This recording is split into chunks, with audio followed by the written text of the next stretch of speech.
자, 지상권입니다. 지상권은 지상물을 소유하기 위해서 타인의 토지를 사용하는 권리, 이걸 지상권이라고 해요.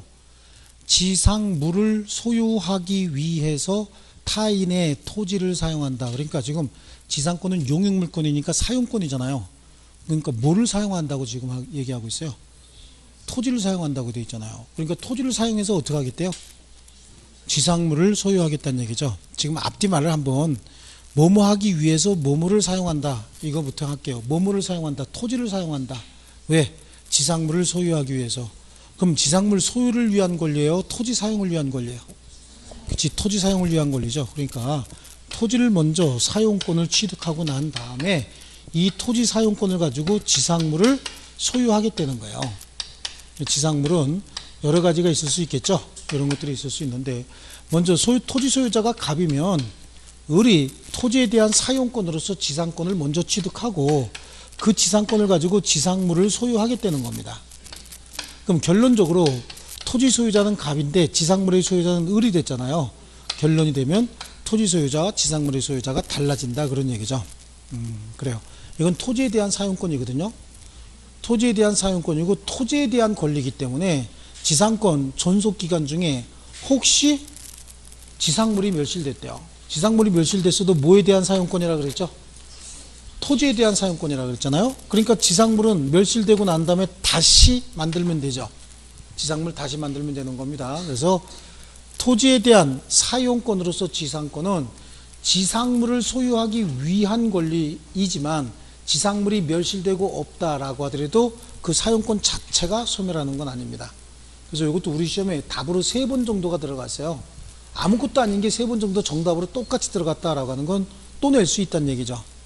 그래서 지상권 설정 후 지상물이 멸실되거나 수목 소유를 위한 지상권 설정했다가 수목이 벌목이 됐답니다. 그래서 더 이상 수목이 존재하지 않는 경우에 지상권 소멸합니까, 안 합니까? 소멸하지 않습니다. 다시 심으면 된다 그랬죠. 건물도 다시 지으면 된다고 얘기했죠. 예, 그거 먼저 이렇게 좀 정립 좀 하시고요. 자, 모든 물권의 성립은 법률행위 아니면 법률 규정이라 그랬죠. 이거는 물권뿐만 아니라 채권도 마찬가지예요. 채권의 성립도 법률행위 아니면 법률 규정이고 가족권의 성립도 법률행위 아니면 법률 규정인 거예요.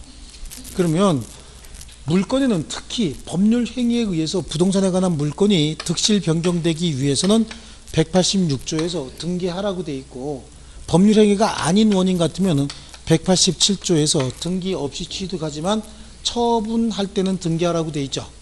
그럼 187조가 여기서 경수, 상판기 이렇게 나오진 않는 거예요.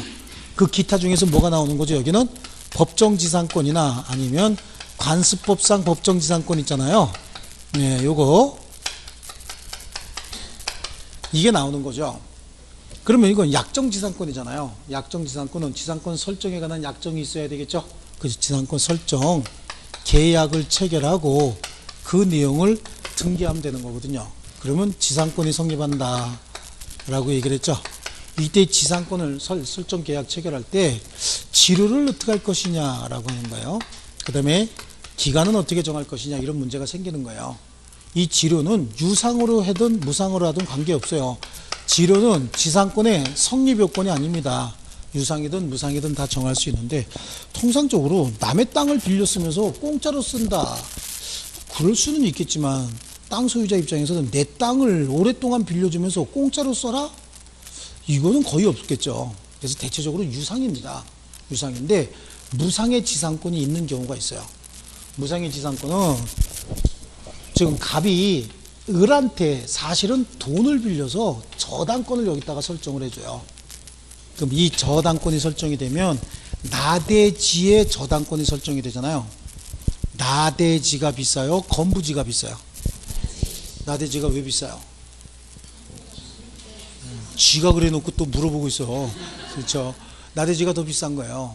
왜냐하면 이 나대지는 이후에 어떤 건물, 어떤 종류의 여러 가지 목적으로 다 활용할 수 있는 토지지만 일단 건물이 있으면 임자가 있는 땅이 돼버린 거예요. 기혼으로 치는 거야. 사람으로 치면 기혼으로 쳐요. 쉽게 사람은 기혼자가 미혼자보다 더 비싸대요. 그냥 영국에서 장난 삼아서 한번 이렇게 해본 거야. 그래서 동일한 연령의 기혼과 미혼자를 한번 비교해 봤대요. 근데 여성도 기혼자가 미혼자보다 조금 더 비싸대요. 근데 객관적 가치를 장난삼아 따졌는데 그게 뭐냐면 요리 능력이 더 낫대요. 기혼자하고 미혼자하고 차이가.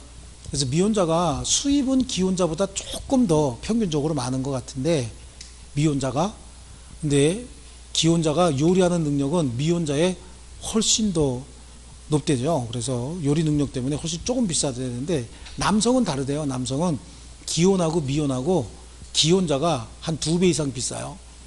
객관적 가치가. 그래. 수입도 많지만 소비도 훨씬 조그만 되죠. 기혼 남성이. 수입도 기혼 남성이 더 많대요. 평균적으로. 동일한 연령이라도. 그런데 소비가 기혼과 미혼은 기혼이 미혼의 10분의 1 정도밖에 못 쓴다 그러더라고요. 그러니까 한국 남자만 불쌍한 게 아니라 영국 남자도 불쌍한가 봐요. 벌어들여서 쓰지는 못하는가 보더라고. 자, 어쨌든 여기도 보세요. 이렇게 저당권을 설정을 하는데 저당권 설정했을 때 저당권자가 봤을 때 이게 나대지 상태로 있는 게 훨씬 더 유리하거든요. 가격도 훨씬 더 높고. 저당권을 설정했으면 처분권능을 취득한 건데 갑이 계속해서 사용할 수는 있잖아요. 그럼 갑이 여기다가 직접 건물을 짓는다든지 아니면 갑이 다른 사람에게 지상권 설정해줘서 그 사람이 건물을 짓는다든지 그럼 이게 건부지가 돼버리잖아요. 그럼 나중에 갑이 돈 안 갚을 때 이거 경매하려고 들면 경락이는 이거 살라고 잘 안 해요. 또 이 지상에 있는 건물이 혹시 뭐 노숙자들에게 점심을 이렇게 나눠주는 그런 사회사업하는 이런 건물이라고 해봐. 원래는 법적으로 따지면 이 저당물 경매가 돼서 경락인이 경락받으면 지상물 무조건 철거할 수 있는 거거든요. 지상물 철거하라 그러면은 다 퍼주고 있는데 가서 철거하라 그러면 철거될까? 예, 안 된다고. 그러면 이 땅은 쓸모없는 땅이 될 가능성이 굉장히 높아요. 그럴까봐 저당권자가 저당권 설정하면서 저당권의 담보가치 하락을 막기 위해서 여기다가 지상권 설정해버려요. 이 지상권은 저당권의 담보가치 하락을 막기 위한 지상권이다라고 해서 나중에 저당권이 피담보채권 소멸로 이거 소멸해버리잖아요. 그러면 이 지상권도 같이 소멸하는 경우가 있는데 이때는 무상으로 합니다. 무상의 지상권을 설정을 해요. 그래서 여기 혹시 이렇게 지나다니시다가 나대지 같은 거 이런 게 보이잖아요. 주차장 같은 것도 사실 저건 나대지거든요. 거기에 한번 지분 한번 띄워보세요. 띄워보면 거기에 은행에서 대출받아서 저당권 설정하는데 그 은행에서 수목소유 등을 목적으로 하는 지상권 설정해 놨습니다. 네, 그래서 거기는 수목소유 등을 목적으로 지상권 이렇게 설정해요. 그리고 가서 보면 뭐가 있죠? 잡초들 조금씩 있죠. 네, 이런 거 경우가 굉장히 많이 있습니다. 그래서 무상의 지상권도 설정할 수 있는데 대체적으로 유상이죠. 유상의 경우에는 등기할 수도 있고 등기하지 않을 수도 있어요. 그래서 이걸 등기한 경우와 등기하지 않은 경우에는 등기하게 되면 제3자에게 뭐 할 수 있고요? 대항할 수 있고 이때는 대항할 수 없다는 얘기죠. 그러니까 유상의 지상권으로 약정을 했고 지상권자와 지상권 설정자 사이에 지료를 지급하기로 했는데 그 사항이 등기되지 않았대요. 그럼 지상권자가 지상권을 제3자에게 처분했을 때 지상권을 승계받은 사람은 무상의 지상권을 취득하는 거예요. 또 말로 해서 금방 못 쫓아온다. 이게 좀 늦다. 큰일 났다. 자, 둘 사이의 지상권 설정 계약을 체결하고 지상권자 이거 유상으로 했다고.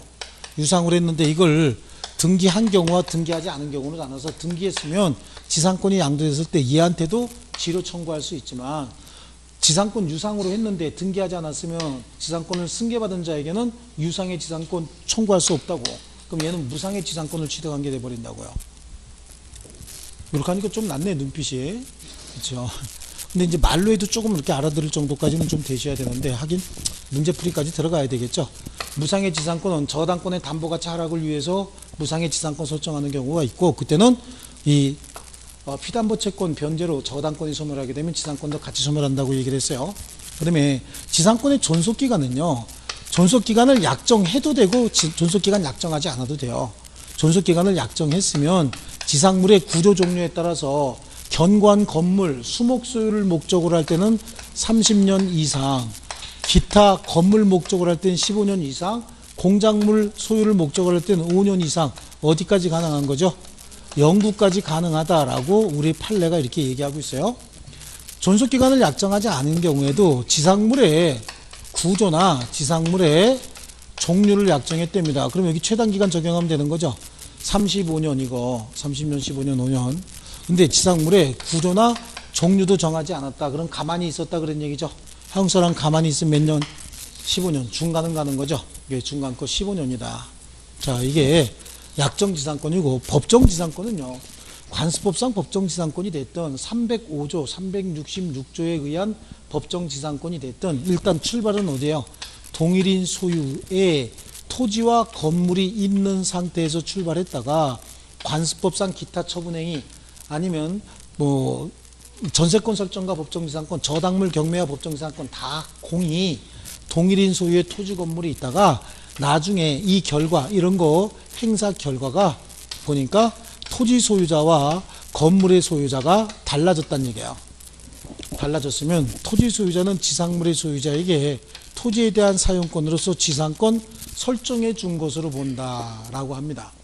이게 법정지상권의 문제인데 문제는 관습법상 법정지상권하고 305조 366조의 법정지상권의 결정적인 차이는 305조나 366조 전세권 설정과 법정지상권, 저당물 경매와 법정지상권에 관한 민법 규정은 강행 규정이에요. 당사자 합의로 법정지상권 주장하지 말자라고 특약을 했어도 그건 무조건 무효입니다. 법정지상권 무조건 성립하는 건데 관습법상 법정지상권은 저당물 경매가 아닌 기타 처분 행위로 인해서 토지 소유자, 지상물의 소유자가 달라진 거거든요. 이때는 토지에 대한 임대차 계약을 하면 지상권 필요 없는 거죠. 임차권 가지고 지상 건물 가지고 있을 수 있는 거잖아요. 또 지상 건물에 철거 특약을 했다. 그럼 그때도 법정지상권은 성립하지 않는 것으로 할 수 있는 거예요. 그러니까 관습법상 법정지상권은 당사자 합의에 의해서 배제 특약이 가능하지만 우리 305조나 366조에 의한 법정지상권은 당사자 합의로 배제 특약할 수 없다. 그렇죠? 우리 카메라 감독이 여기 주지 말고 여기 지라고 그랬다 쳐. 날렵하게 찌직찌직 소리가 나는데 내가 아마 딴 사람보다 손에 땀이 좀 많은가 봐요. 이렇게 잡아야 되겠다. 다시 또 잊어버렸어요. 습관이 이렇게 돼 있어가지고. 손가락 이쁘죠? 좋습니다. 그러면 법정지상권의 법적 성질 한번 보시죠. 지상권의 성질. 지상권의 성질은 타물권이죠. 타인의 토지를 사용하는 권리예요. 그렇죠? 타인의 토지. 그래서 사용하다가 필요비나 유익비가 생길 수 있잖아요. 그럼 필요비는 배타적 지배권으로서 물권자가 사용하는 과정에서 지출한 비용은 스스로 부담해야 되는 거예요. 필요비는 상환 청구할 수 없고 유익비는 목적물 반환할 때 가치 증가가 현존한 경우에 지출액이나 증가액 중 상환을 청구할 수 있는 거잖아요. 네, 요거고요. 용익물권이죠. 사용 수익을 내용을 하는 물권입니다. 그래서 요거 용익물권입니다. 토지에 대한 권리죠. 그래서 이 토지 전부 또는 일부에 대해서 설정할 수 있고요. 그 다음에 용익물권은 공통적인 조력이 뭐죠? 소멸시효에 걸려요. 소멸시효 20년간 행사하지 않으면 소멸한다라고 하는 소멸시효 20년에 걸리는데 이건 말이 많아요. 이런 거는 20년 소멸시효 주장할 수 있겠지만 이건 또 20년 소멸시효 주장할 수 있느냐. 최단기간 30년인데 그래도 학자들이 저것도 지상 건물 소유를 목적으로 해서 지상권 설정해 놓고 20년 넘게 지상 건물 짓지 않았다 그러면 시효로 소멸한다. 판례도 그런 태도를 취하고 있는데 아니다라고 주장하는 학자들도 만만치 않습니다. 그래서 원래 용익물권이 소멸시효에 걸리느냐 안 걸리느냐라고 하는 문제는 지역권 가지고 내요. 항상 지역권은 예외가 없거든요. 근데 전세권이나 지상권은 반론도 굉장히 많습니다. 그래서 잘 내진 않아도 일반적으로 인정은 합니다. 소멸시효 20년에 걸린다. 근데 구체적인 상황에 따라서는 또 반론도 만만치 않다. 그냥 그런 정도 하시고 나오면 어디서 나온다 그랬죠? 그래서 지역권에서 이론의 여지가 없는 지역권에서 나온다. 그 다음에 목적물 점유할 권리잖아요. 그러니까 물권적 청구권 인정할까요? 물권적 청구권 인정해야 되는데 지상권 자체에 기한 물권적 청구권도 인정하지만 지상권자는 목적물을 점유할 권리가 있죠. 그러니까 점유권에 기한 물권적 청구권도 행사할 수 있어요. 근데 점유권에 기한 물권적 청구권은 이거 존속기간 1년의 제한을 받죠. 행사기간 1년의 제한도 받죠. 그리고 점유 침탈이 있을 때만 행사할 수 있기 때문에 보통 본권과 점유권을 다 가진 자는 본권과 점유권 다 물권적 청구권 행사할 수 있지만 이거 지상권에 관한 걸로 행사하는 게 훨씬 더 편해요. 그래서 물권적 청구권 인정하되 목적물 반환 청구권, 방해 제거, 방해 예방 청구권 다 인정한다. 그 다음에 지상권 처분할 수 있을까요? 예, 물권이니까 당연히 처분할 수 있는 거예요. 우리 한국의 물권 중에서 처분 금지 특약을 할 수 있는 물권은 전세권 하나밖에 없어요. 나머지 지상권이나 지역권이나 저당권, 유치권, 질권 이런 거 있잖아요. 이건 한국에만 있는 게 아니라 전 세계에 다 있어요. 어느 나라든지 다 있습니다. 전 세계 공통적으로 인정되는 그 물권은 배타적 지배권으로서 처분의 자유가 인정이 되거든요. 그러다 보니까 처분금지 특약하게 되면 전 세계적으로 웃음거리 돼버려요. 근데 전 세계에 없는 한국에만 있는 전세권 있죠. 이건 처분금지 특약할 수 있고, 이 전세권은 원래 임차권이라 그랬잖아요. 채권적 효력 때문에 그런 거 할 수 있고, 이건 당연히 처분할 수 있고, 처분금지 특약하면 그 특약이 뭐예요? 무효예요. 무조건 처분할 수 있는데, 처분은 지상권 양도하는 거 얘기하는 거예요. 지상권 자체 양도할 수 있고요. 또 임대도 할 수 있어요. 지상권 존속기간 내에서 임대도 할 수 있고, 담보도 제공할 수 있어요. 이 담보는 뭐죠? 저당권 설정하는 거 얘기하는 거예요. 그 다음에 지료를 한번 보시죠. 지료. 지상권의 지료는 지상권의 성립요건 아니라고 얘기했죠. 저 앞에서 봤던 것처럼 유상, 무상 다 할 수 있고요. 유상으로 한 경우에는 등기할 수도 있고 등기하지 않을 수도 있는데, 유상으로 정했고 등기까지 했으면 제3자에게도 대항할 수 있는데, 유상으로 정했지만 등기하지 않으면 당사자 사이에 채권적 효력밖에 없어요. 그래서 제3자에게 대항할 수 없는데, 이제 문제는 지료가 연체됐을 때 어떻게 할 것이냐라고 하는 거예요. 지료 연체가 몇 년 이상, 2년 이상일 때는 지상권 소멸 청구하게 되죠. 지상권 소멸 청구에 의해서 지상권은 즉시 소멸할까요? 예, 지상권 즉시 소멸한다. 우리 무슨 청구권이지만 그 본질이 형성권인 것들 있죠. 몇 가지 있죠? 네 가지. 매분, 소, 증. 매수 청구권, 분할 청구권, 소멸 청구권, 증감 청구권. 아닌 거 갱신 청구권. 그렇죠? 계약 갱신 청구권. 그래서 주로 많이 나오면 그거야. 계약 갱신 청구권. 그래서 제가 매분 소증하고 난 다음에 뒤에 갱 들어가면 개소리 된다 그랬죠. 그러니까 매분 소증까지만 해야 되는 거예요. 이것도 어저께 하다가 어떤 분이 흥분해갖고 저한테 오셨어요. 따지러 왔어요. 강의 하자가 많은가 봐. 따지러 와서 왜 개에 대해서 그렇게 편견을 갖고 계시냐고. 근데 무슨 개에 대해서 내가 편견을 가지고 있습니까? 그랬더니 아니, 편견이 많으시다는 거야. 개를 막 이렇게 하대하는 것 같대. 그래서 앞으로 개를 존대하겠습니다 그랬어요. 그리고 개라고 부르지 말고 강아지라고 부르래요. 그건 못하겠습니다 그랬어요. 동물협회 다 끌고 올까봐, 또 동물보호협회 다 끌고 올까봐. 제가 전에 소지전지 저질유전 그래가지고 그거 안 계실 때도 어떤 아주머니가 자기 딸한테 가갖고 잘못 얘기하는 바람에 중학교 2학년 딸내미 피켓 들고 10명 왔다니까 우리 지섭이 오빠를 욕했다고. 그런 적도 있는데, 거기도 그래요. 개를 사랑하는 건 좋아요. 개 키우는 거 굉장히 좋죠. 근데 민법적으로, 이거 또 이렇게 잡았네. 법적으로 얘기할 때 개는 뭐죠? 네, 물건입니다. 물건인 거고, 이 아이, 얘, 우리 애, 이거는 사람한테 쓰는 말이죠. 개한테 쓰는 말 아닙니다. 그리고 아빠다, 저기 아빠 온다, 그럼 어떻게 되는 거예요?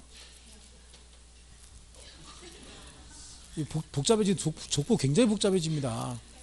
이게 이제 애칭으로 자기네들끼리 부르는 건 그래도 법적으로 그렇게 되면 굉장히 복잡한 일이 생깁니다. 자, 좋습니다. 그래서요, 매분 소증 갱하다 그랬네. 갱신 청구권, 이제 갱 그러지 말고 갱으로 해야 되겠어요. 그리고 지료를 연체했다라고 하는데요. 여기 이제 지료 연체는 갑이 토지 소유자로서 지상권 설정자였고 을이 지상권자였는데 여기에 1년이 연체가 된 거예요. 만약에 지료라고 하는 게 지상권의 성립 요건이고 무조건 물권적 효력이 있어서 대항력이 있다라고 한다면 여기다가 1년 연체하고 그 과정에 토지 소유자가 병으로 바뀌어갖고 여기다가도 또 1년이 연체가 됐다. 근데 지료가 물권적 효력이 있다라고 한다면 대항력으로 인해서 이건 2년이 연체가 된 거거든요. 근데 이 지료는 지상권의 성립 요건이 아니고 채권적 효력만 있기 때문에 당사자 사이에서만 문제가 생기는 거예요. 나중에 갑이 얘한테 받아야 될 연체된 지료 1년분을 얘한테 승계시켰다라고 하더라도 채권을 승계한 거예요. 그때는 지료를 승계한 게 아니라. 그러면 지료 갑한테 1년 연체하고 토지의 승계인인 병한테 1년 연체했대요. 합의 2년이지만 지상권 소멸 청구할 수 있어요, 없어요? 이때는 지상권에 소멸을 청구할 수 없다. 이 채권과 물권의 차이가 그런 거예요. 그럼 을은 갑한테 지료 1년 연체하고 또 병에게 지료 1년 연체한 거예요. 갑이 을한테 받아야 될 지료를 병에게 승계했으면 그때는 채권만 승계된 것이지 지료 연체 효과까지 승계가 되는 건 아닙니다. 예, 채권이 물권과 다른 게 그런 겁니다. 그래서 요거까지 보시고요. 그럼 지상권의 소멸은 그래요. 지상권의 소멸은 지상권 스스로 포기할 수도 있겠죠. 그렇죠? 지상권 소멸 스스로 포기할 수도 있고, 목적물이 멸실되면 모든 물건은 다 소멸합니다. 목적물 멸실로 모든 물건이 다 소멸한다. 그럼 목적물이 멸실됐다는 얘기는 지상물이 멸실됐다 그런 얘기겠죠? 아닌 거야. 토지가 지상물이 멸실되면 다시 짓거나 다시 심으라고 수도 없이 얘기했죠. 그래서 토지가 포락하게 되면 지상권 소멸하지만 지상물이 멸실되면 지상권 소멸하지 않는다. 아시겠죠? 스스로 포기한 경우에도 지상권은 소멸하게 된다. 또 소멸 청구에 의해서도 소멸할 수 있습니다. 자, 요거예요. 그래서 얼른 지상권으로 가면, 지상권은 그 양쪽 가로 1번에 지상물 소유하기 위해서 타인의 토지를 사용하는 권리인데, 용익물권으로서 타물권이고, 토지를 객체로 한다. 지상물이 멸실돼도 존속기간이 만료되지 않는 한 지상권은 소멸하지 않는다. 지상권은 물권이다. 토지 소유자의 변경은 지상권 효력에 아무런 영향을 미치지 않는다. 지상권의 성립입니다. 법률행위에 의할 때는 지상권 설정 계약을 체결하고 그 내용이 등기가 되면 된다. 그런데 나대지의 지상권 설정, 저당권 설정하면서 그 아까 설명한 거잖아요. 이때는 그 무상의 지상권 설정할 수 있다고 얘기를 했죠. 자, 그거 넘겨보실게요. 그 다음에 법률 규정에 의해서, 그 법률 규정에 의한 거는 법정지상권 아니면 관습법상 법정지상권 두 개 얘기하는 거고요. 일단은 동일인 소유의 토지 건물이 있어야 된다라고 하는 거하고요. 이후에 토지 소유자와 지상물의 소유자가 달라졌을 때 문제가 생기는 거고, 존속기간은 약정할 수도 있고 안 할 수도 있다고 그랬죠. 약정할 때는 지상물 구조 종류에 따라서 30년, 15년, 5년 합치면 35년이죠. 최장기간은 영구무한까지 가능하다. 약정하지 않은 경우에는 지상물의 구조 종류 정했으면 그에 따른 최단기간, 구조 종류도 정하지 않았으면 15년. 그러면 갱신할 수 있죠. 합의에 의한 갱신이에요. 합의에 의한 갱신도 새로이 지상권 설정하는 거잖아요. 그러니까 30년, 15년, 5년으로 갱신하는 겁니다.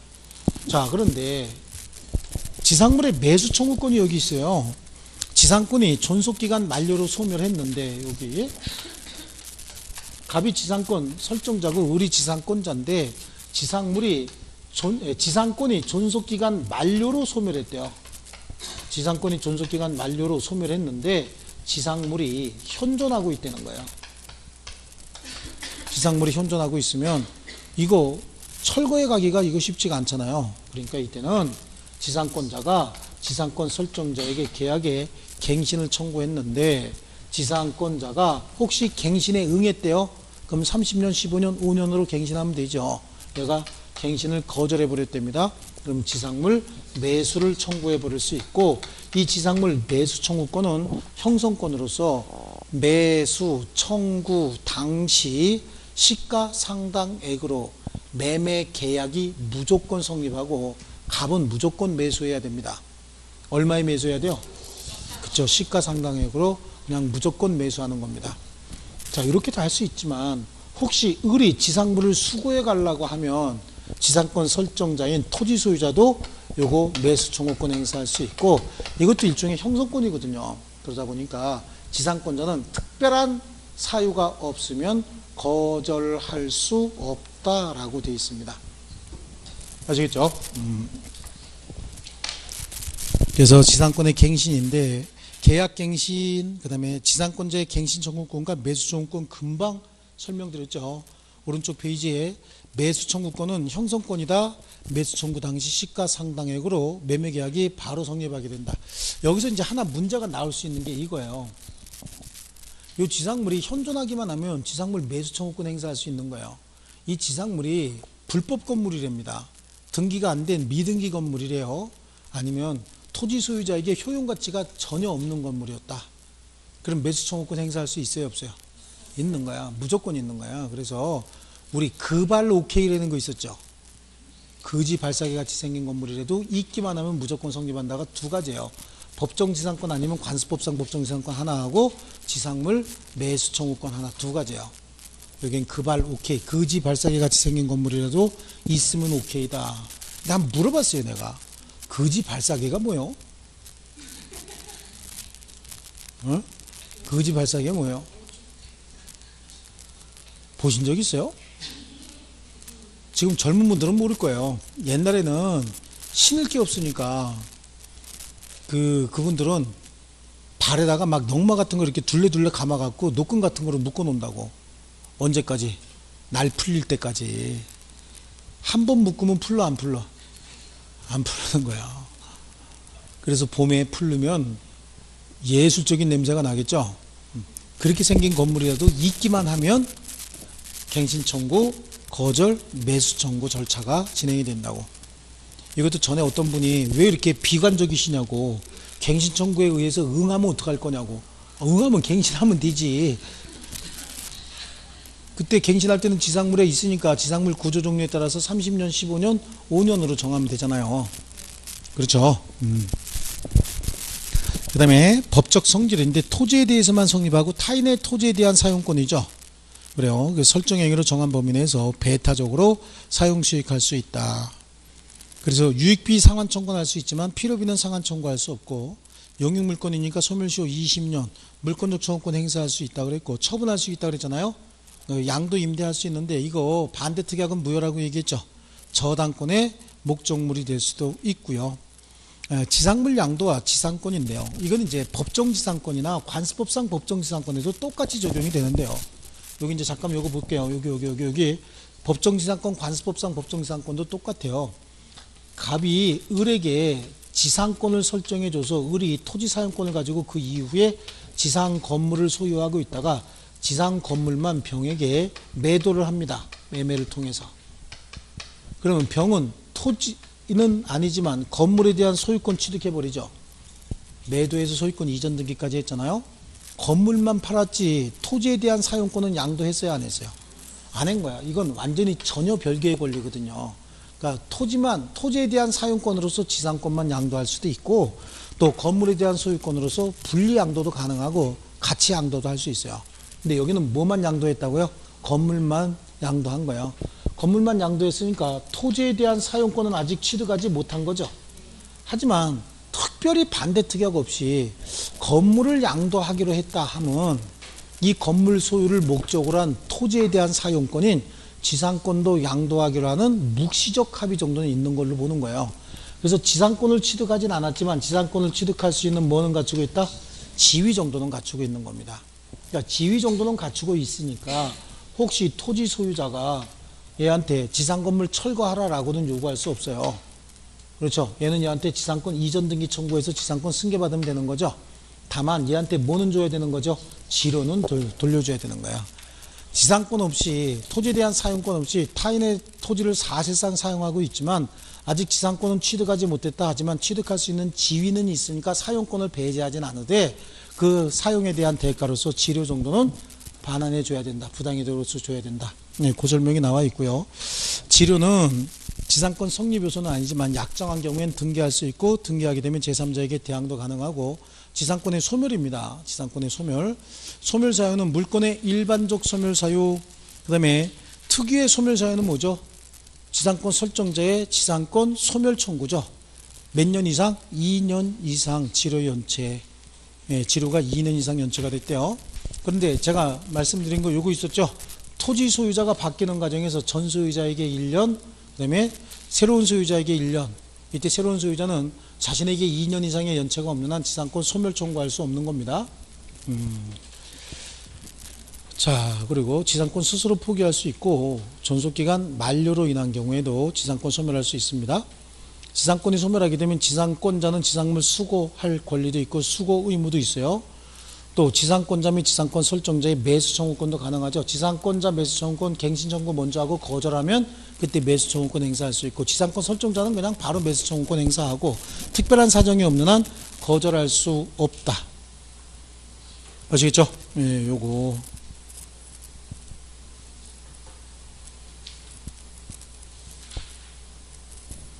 그 다음에 법정지상권이에요. 법정지상권. 이 법정지상권 아까 말씀드렸듯이 이렇게 요 모습이 나와야 되는 거예요. 일단 동일인 소유의 토지 건물이 있다가 기타 행위 등을 통해서 토지 소유자와 건물의 소유자가 달라져야 됩니다. 무조건 출발은 어디예요? 그렇지. 동일인 소유의 토지 건물이 있어야 된다. 원시적으로 동일인 소유일 필요는 없어요. 여기에 전세권 설정 당시, 저당권 설정 당시, 기타 처분행위 당시, 그리고 그 당시에 동일인 소유였으면 이후에 또 권리 변동에도 전혀 영향을 받지 않습니다. 그러니까 요거는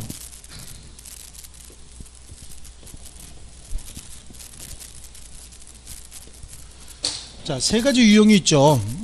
전세권 설정과 법정지상권, 또 저당물 경매와 법정지상권인데 우리 민법 제 305조에 보면 동일인 소유의 토지와 건물이 일단 있는 상태예요. 이거 둘 다 갑소유고 갑소유 건물이 있는 상태에서 이 상태에서 여기에 전세권을 설정을 해줍니다. 을에게 전세권을 설정을 해줬어요. 그럼 전세권자 을은 건물만 사용해야 돼요? 토지도 사용해야 돼요? 토지도 사용해야 되잖아요. 그래서 토지도 이렇게 사용하고 있는 과정에 토지가 제3자 병에게 양도가 됐다는 거예요. 그럼 처음엔 동일인 소유의 토지 건물이 있는 상태에서 전세권 설정하고 난 다음에 나중에 토지 소유자와 지상 건물의 소유자가 달라졌죠. 그럼 이때 토지 소유자가 지상 건물 철거해. 그럼 얘한테 손해가 생기잖아요. 그럼 철거해라고 안 그래도 사용하지 마. 그러면 사용 못한 사람이 얘기했죠. 그러니까 이때는 법정지상권이 인정이 돼야 되는데 이때 토지 소유자는 지상물의 소유자에게 지상물의 소유자가 다른 말로 전세권 설정자죠. 지상권을 설정한 것으로 본다고 305조에 나와 있다고. 그래서 이게 전세권 설정과 법정지상권인데 여기서 바꿔낼 수 있는 건 전세권자냐 전세권 설정자냐. 법정지상권을 취득하는 사람은 전세권자예요 전세권 설정자예요? 설정자죠. 소유자예요. 항상 지상물의 소유자인 거예요.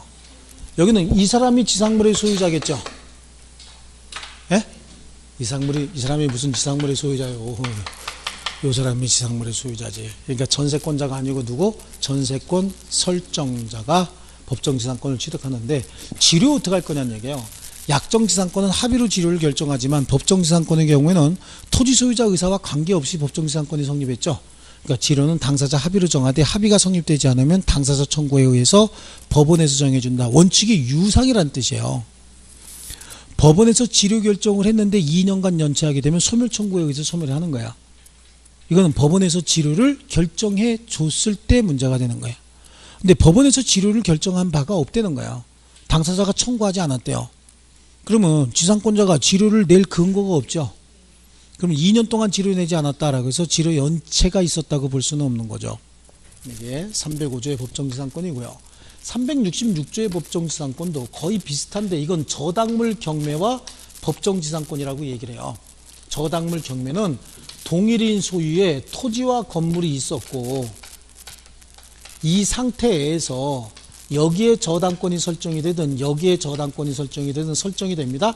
아니면 둘 다 설정이 되든 아니면 공동저당이 되든 관계없어요. 저당권이 무조건 설정이 되면 돼요. 여기 저당권 설정하는 방법이 네 가지예요. 건물에만 저당권 설정하던가 아니면 토지에만 저당권을 설정을 하던가 각각 저당권을 설정하던가 아니면 공동저당으로 설정을 하던가 다 마찬가지입니다. 이후에 소유자가 바뀌었든 안 바뀌었든 이런 건 따질 필요 없다고 얘기를 했어요. 왜냐하면 이 저당권이 이후에 경매가 이루어지면 이 저당권이 말소기준 권리가 돼서 뒤에 있는 권리는 하나도 빠짐없이 소멸해 버리잖아요. 그래서 저당권 설정했고 어떤 권리관계 변동이 굉장히 많았던 관계없이 나중에 저당물이 경매가 된대요. 이거 어떤 분이 얘기합니다. 이 저당권 실행 경매가 됩니까? 밑에 있는 저당권 실행이 경매가 됐어도 똑같습니까? 똑같죠. 어떤 저당권이 경매를 실행하든 말소기준 권리는 이거잖아요. 이거. 그렇죠? 그러니까 똑같습니다. 그래서 저당물 경매가 있었는데 그 결과 지상물의 소유자와 토지의 소유자가 달라졌다는 얘기예요. 그럼 여기도 지상물의 소유자는 토지 소유자는 지상물의 소유자에게 지상권을 설정한 것으로 본다. 토지 소유자가. 그래서 지상물의 소유자가 지상물을 보호하기 위해서 토지에 대한 사용권을 갖게 되고, 이것도 지로는 당사자 합의로 정하되 합의가 성립되지 않으면 당사자 청구에 의해서 법원에서 정해주는데, 법원에서 정하기 전까지는 지로는 납부 의무는 없다. 아시겠죠? 이거야. 그러면 존속기간 어떻게 할 거냐는 얘기예요. 이 존속기간. 존속기간은 이미 지상물의 구조 종류 알고 있는 거잖아요. 그러니까 그 최단기간 30년, 15년, 5년 중에 하나 최단기간이 정해지면 되겠죠. 최단기간이 무조건 정해지는 거예요. 아시겠죠? 자, 그런데 이렇게 법정지상권이 성립하고 난 다음에 처음에는 목조 건물이었다고. 그런데 어느 날 철거하고 철근 콘크리트 건물로 다시 지었다는 거예요. 그럼 법정지상권을 취득한 건물은 목조 건물이잖아요. 이후에 변경이 생겼다라고 해서 뭔가 변경되는 건 아니죠. 그래서 그때는 기존 건물 소유를 목적으로 한 법정지상권으로서 여전히 15년이 되는 거예요. 요거 두 개는 305조와 366조에 의한 법정지상권이기 때문에 이거는 강행 규정입니다. 당사자 합의로 법정지상권 성립하기 없다라고 배제 특약할 수는 없어요. 그런데 관습법상 법정지상권이라고 하는 건 366조 저당물 경매가 아닌 기타 원인에 의한 토지 소유자와 기타 원인에 의한 처분에 의해서 토지 소유자와 지상물의 소유자가 달라진 거예요. 여기도 동일인 소유의 토지와 건물이 있는 상태에서 기타 처분행위가 있는 겁니다. 기타 처분행위인데, 여기 기타 처분행위는 매매가 있을 수도 있죠. 매매, 교환, 증여, 이거 저당물 경매가 아닌 기타 처분행위잖아요. 그 다음에 경매 중에서 강제 경매 있죠. 강제 경매. 이 강제 경매는 뭐 하는 거야? 압류를 통해서 경매하는 거 있잖아요. 근데 이 강제 경매도 압류 후에 압류가 있고 바로 경매가 되는 경우도 있지만, 가압류 먼저 하고 압류하고 이렇게 경매가 이루어지는 경우도 있잖아요. 그래서 원래는 강제 경매에 있어서 관습법상 법정지상권이 성립하는지 여부를 따질 때는 압류 당시에 동일인 소유면 되는 거예요. 매매는요, 매매계약 체결할 당시에 동일인 소유면 되는 거고, 교환도 마찬가지, 증여도 마찬가지고, 이 계약 체결할 당시에 동일인 소유의 토지 건물이 있는 상태에서 이런 계약을 체결했다는 거죠. 그럼 어떻게 돼? 그래서 토지 소유자와 결론적으로 지상물의 소유자가 달라졌다. 그러면 그때 관습법상 법정지상권이 성립하는 거거든요. 여기 강제 경매에 의할 때는 가압류 먼저 하고 압류가 있었고, 강제 경매할 때는 가압류, 이 가압류 자체가 처분금지 효력이 가압류로 인해서 생겨버리거든요. 처분 제한효가. 그럼 가압류 없이 공정준서 같은 걸로 그냥 바로 압류할 때는 어떻게 해요? 이거죠. 압류 효력이 발생한 때, 이때를 기준으로 동일인 소유면 된다. 근데 이거는 기타 처분행위에 의할 때 이거는 당사자 합의로 배제 특약해버릴 수 있는 거예요. 나 관습법상 법정지상권 없이 그냥 토지 어떻게 임대차로 하겠다. 그럼 토지의 임차권 가지고 지상권을 소유할 수 있잖아요. 그럼 뭐 임대차 계약만 가지고도 할 수 있는 거예요. 아시겠죠? 아니면 지상권을 철거하겠다. 그럼 지상권을 철거한다는 얘기는 법정지상권을 인정할 필요가 없다, 그 얘기겠죠? 그렇습니다. 요거. 그래서 법정지상권, 관습법상 법정지상권, 여기 이제 특수지상권 중에 하나고, 특수지상권 또 하나가 있어요. 또 하나는 뭐가 있냐면 구분지상권이라고 하는 게 있어요. 구분지상권은, 지금까지 지상권은 토지 표면을 시작해서 이렇게 사용하는 걸 얘기했는데, 구분지상권은 토지 표면이 아니라 지상 위에 일정한 공간, 지하에 일정한 공간을 좀 쓰겠다는 얘기죠. 그럼 이걸 다 쓰겠다는 얘기가 아니고 이 부분만 쓰겠다는 얘기잖아요. 그러니까 이거는 범위를 정해줘야 됩니다. 범위를. 그래서 이렇게 몇 미터에서 몇 미터 그래서 범위를 정해주고, 혹시 지상에 용익권자 있지 않겠어요? 지상에 사용권자 있으면 이자들의 뭘 받아야 되는 거야? 동의를 받아야 되는데, 이자들만 동의받는 것이 아니라 이게 건물이었으면 여기 저당권이 설정되어 있을 수도 있잖아요. 그 자들의 동의를 또 받아야 되는 거야. 그래서 동의는 이제 용익권자뿐만 아니라, 지상에 있는 용익권자뿐만 아니라 이해관계인 전원의 동의를 받아서 설정 계약 체결하고 이 범위도 등기까지 해야 되는데, 구분지상권에서는 수목소유를 위한 구분지상권은 설정할 수 없다. 이게 핵심인 거죠. 여기는. 그 다음에 또 하나가 있어요. 특수지상권 중에서 분묘기지권 있죠. 분묘가 뭐예요? 묘지 얘기하는 거야. 그러니까 묘지에서 분묘기지권에서 가장 중요한 게 시신이에요? 아니면 봉분이에요? 둘 다 중요한 거야. 봉분 없으면 가짜묘니까. 시신도 있어야 되고 봉분도 있어야 되는 겁니다.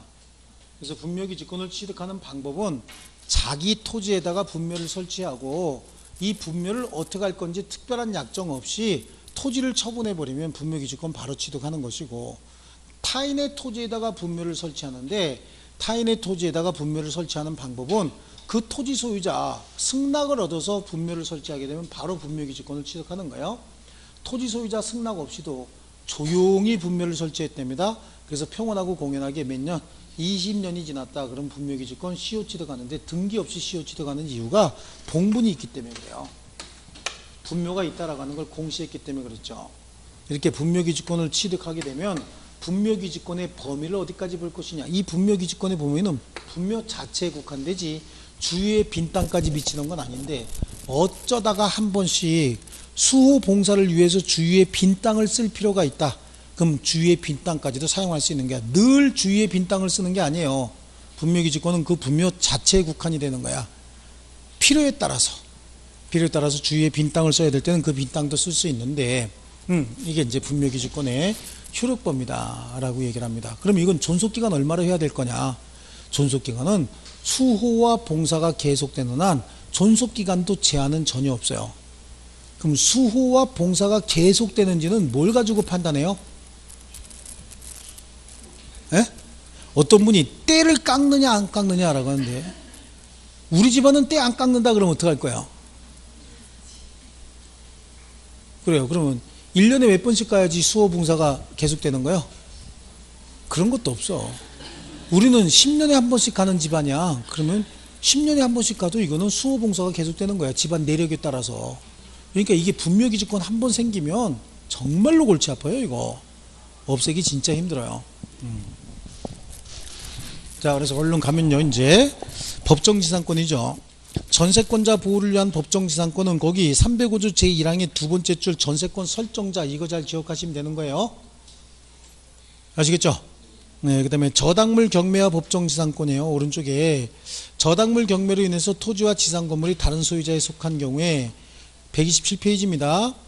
건물 소유자, 토지 소유자는 건물 소유자에 대하여 지상권 설정한 것으로 보는데, 지료는 당사자 합의에 의해서 법원이 이를 정한다. 거기 요건에 저당권 설정 당시 토지와 건물이 존재하고 동일한 소유에 있다가 한쪽 또는 양쪽의 소유자가 바뀌어서 토지 소유자와 지상물의 소유자가 달라졌어야 된다. 그 효과는 토지 소유자는 건물의 소유자에게 지상권을 설정한 것으로 본다. 유상을 원칙으로 하되 지료에 관한 합의가 없으면 당사자 청구에 의해서 법원에서 이를 정하는 거고, 존속기간은 정함이 없는 것으로 본다. 그리고 법정지상권에 관한 민법규정 305조 366조 얘기하는 거죠. 이거는 강행규정이다. 당사자 사이의 특약으로 법정지상권 성립을 배제할 수는 없는 거고, 법정지상권 자체도 처분할 수 있죠. 예, 처분할 수 있고, 관습법상 법정지상권 동일인 소유의 토지 건물이 있는 상태에서 저당물 경매가 아닌 기타 처분행위인데, 중요한 건 환지 처분이나 환매에 의해서는 관습법상 법정지상권이 성립하지 않는다. 305조나 366조는 배제 특약할 수 없지만 지금 배제 특약이 가능하죠. 그래서 당사자 합의로 관습법상 법정지상권의 성립을 배제할 수 있는데, 그 배제 방법은 다음 페이지 보시면 토지에 대한 임대차 계약을 체결했다든지, 그렇죠. 또 하나 지상건물의 철거특약이겠죠. 지상건물에 철거특약이 있었다 라고 하면 관습법상 법정지상권의 배제특약이 있는 거고요.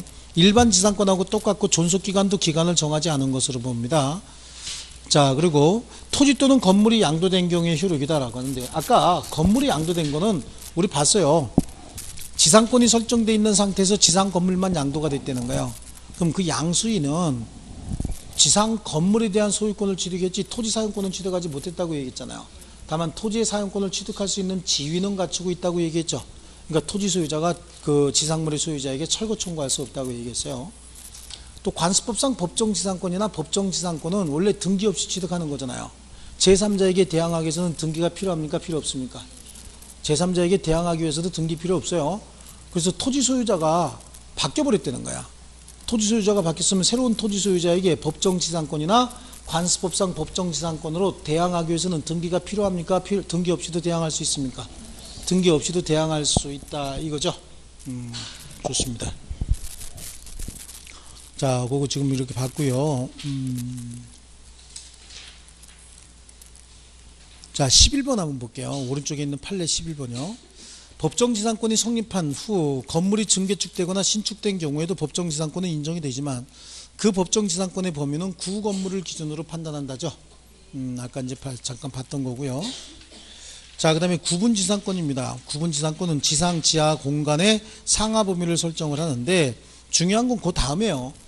이 구분지상권 제도가 지금 생긴 지가 70년대 중반이니까요. 70년대 중반이니까 약 한 50년 정도 됐죠. 40년밖에 안 됐나요? 70년대니까 50년 가까이 돼가는 것 같은데 어쨌든 여태까지 거진 반세기 가까이 이 구분지상권 제도가 생겼는데 지금까지 답으로 나온 건 다 수목액세야. 수목 소유를 위한 구분지상권은 설정할 수 없다. 이 중요한 게 그거죠. 예. 구분지상권 설정도 설정계약 즉 합의와 그 등기를 합니다. 네, 등기를 하는데 지상 또는 지하의 범위를 확정해야 되고 이해관계인 전원의 승낙이 있어야 됩니다. 그 다음에 분묘기지권, 그래 성립요건에 토지 소유자 승낙을 얻어서 분묘를 설치했다든지 몰래 설치하고 20년이 지났다든지 아니면 자기 소유 토지에 분묘 설치 후 그 토지만 양도했다든지 이게 이제 판례가 인정한 요건인데 어느 경우나 내부에 뭐가 있어야 돼요? 시신이 있어야 되죠. 또 외부에서 존재를 인식할 수 있는 봉분이 있어야 된다. 봉분 자체가 공시 기능을 하니까 등기는 하지 않아도 된다는 얘기고요. 분묘기지권의 효력 범위는 분묘기지 자체뿐만 아니라 분묘의 수호 및 제사에 필요한 범위 내에서 주위의 공지를 포함한 지역까지 미친다. 언제나 그런 건 아닌다 그랬어요. 수호 봉사에 필요한 범위 내에서만 그런 거고요. 존속기간도 수호와 봉사가 계속되는 한 그 기간의 제한은 없다. 그래서 한 번 생기면 철거하기 굉장히 힘들어요. 근데 분묘기지권이 생겼다라고 해서 여기다가 쌍분 형태의 새로운 분묘를 설치한다든지 아니면 합장을 위한 새로운 분묘를 설치할 권능까지 포함되는 건 아니라고 얘기를 했죠. 그래서 부부 중 일방이 먼저 사망해서 그 분묘가 설치되고 분묘를 위한 분묘기지권을 인정하는 경우에도 그 범위 내에서 단분 형태의 합장이나 쌍분 형태의 분묘를 새로 설치하는 것은 허용되지 않는다. 여기까지 하고 쉬었다가 지역권 할게요.